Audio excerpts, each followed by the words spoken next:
Breaking news చూస్తున్నాం. Karnataka deputy CM DK శివకుమార్తో చంద్రబాబు మంతనాలు జరిపారు. బెంగళూరు ఎయిర్పోర్ట్లో కలుసుకున్న చంద్రబాబు, డీకే శివకుమార్ కాసేపు మాట్లాడుకున్నారు. షర్మిలకు ఏపీ పీసీసీ పగ్గాలు ఇస్తారన్న ప్రచారం జరుగుతుండగా వీరు మాట్లాడుకోవడం ఆసక్తికరంగా మారింది. ఏపీ, తెలంగాణ రాజకీయాలపైన డీకేతో చంద్రబాబు చర్చించినట్లుగా తెలుస్తోంది.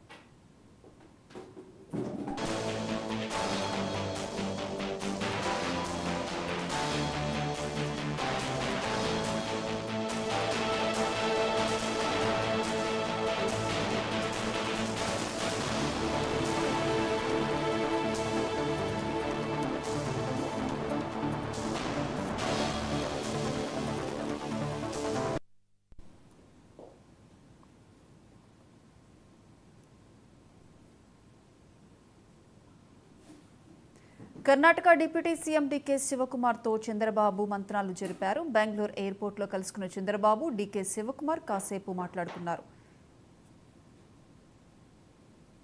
ఇక దీనికి సంబంధించి మరిన్ని అప్డేట్స్ మా ప్రతినిధి రమేష్ ఫోన్ లైన్ అందిస్తారు. రమేష్. రైట్ ప్రియాంక, బెంగళూరు విమానాశ్రయంలో టీడీపీ అధినేత చంద్రబాబు నాయుడు, కర్ణాటక ఉప ముఖ్యమంత్రి డీకే శివకుమార్ పరస్పరం ఎదురయ్యారు. ఒకరినొకరును పలకరించుకున్నారు. పక్కకు వెళ్లి మరి మాట్లాడుకున్నారు. సిబ్బంది, సెక్యూరిటీ సిబ్బంది ఎవరైతే ఉన్నారో దగ్గరికి రాబోతుంటే వద్దు అని చెప్పి వారిని వారించి పక్కకు వెళ్లి మాట్లాడుకున్నారు.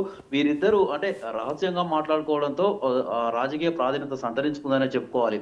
ఎందుకంటే ఇటీవల చంద్రబాబు నాయుడు అనుసరిస్తున్న విధానం అంటే ఓ విధంగా కాంగ్రెస్ కు అనుకూలంగానే వ్యవహరిస్తున్నట్లుగా మనకు తెలుస్తా ఉంది. తెలంగాణలో జరిగిన అసెంబ్లీ ఎన్నికల్లో టీడీపీ పార్టీ రాజకీయాలు అంటే పోటీ నుంచి తప్పుకుంది.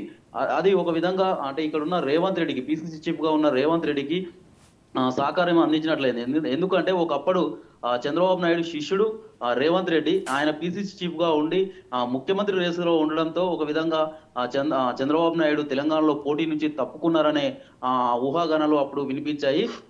ఎంతో కొంత ఒక 1% ఓటు కూడా అంటే చీలొద్దు, దానికి అంటే కాంగ్రెస్ కు ఎట్టి పరిస్థితుల్లో కూడా నష్టం జరుగుతుందని చెప్పి ఆ టైంలో చంద్రబాబు నాయుడు ఆ విధంగా చేసినట్లుగా తెలుస్తుంది. మనం చూసుకున్నట్లయితే కాంగ్రెస్ పార్టీలో ఒక ప్రధాన కీలక వ్యక్తిగా ఉన్నాడు.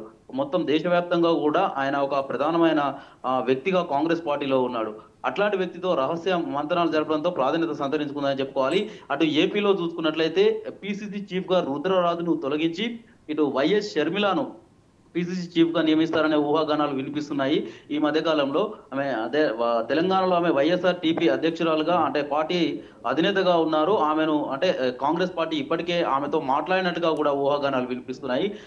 ఇట్లాంటి సందర్భంలో వారిద్దరూ అంటే మాట్లాడుకోవడంతో ఏం జరిగిందనే దాంతో కొంత అంటే రహస్యంగా ఉందని చెప్పుకోవాలి. అంటే వైఎస్ షర్మిలను కర్ణాటక నుంచి రాజ్యసభకు పంపి రాజ్యసభ సభ్యురాలుగా చేసి పిసిసి చీఫ్ గా ఏపీకి పంపుతారని చెప్పి ఊహాగానాలు వినిపిస్తున్న నేపథ్యంలో వీరిద్దరూ కొంత రాజకీయ ప్రాధాన్యత సంతరించుకుందని చెప్పుకోవాలి. అయితే టీడీపీ వర్గాలు మాత్రం అట్లాంటిది ఏమీ లేదు, రాజకీయ ప్రాధాన్యత ఏమీ లేదు అంటే సాధారణంగానే వాళ్ళు ఒకరికొకరు అనూహ్యంగా ఎదురుపడ్డారు, అట్లాంటి ప్రాధాన్యత ఏమీ లేదని చెప్పి ఇప్పటికీ టీడీపీ వర్గాలు అయితే కొట్టిపారేసాయి. అయితే టీడీపీ వర్గాలు అంటే బెంగళూరుకు చంద్రబాబు ఎందుకు వెళ్లారనే దాని మీద అంటే ఒక వాదన వినిపిస్తున్నాయి. ఆ కుప్పం నియోజకవర్గ అంటే టీడీపీకి చెందిన కుప్పం నియోజకవర్గ ఇన్ఛార్జి త్రిలోక్ను పరామర్శించడం కోసమే ఆయన బెంగళూరు వెళ్ళినట్లుగా కూడా చెప్తున్నారు. అయితే చంద్రబాబు నాయుడులో ఆందోళన చేపట్టారు త్రిలోక్. ఆ సమయంలో ప్రమాదానికి గురయ్యారు ఆయన. ప్రస్తుతం బెంగళూరులో త్రిలోక్ అంటే రెస్ట్ తీసుకుంటున్నారు. ఆయన పరామర్శించేందుకే అక్కడికి వెళ్లారు.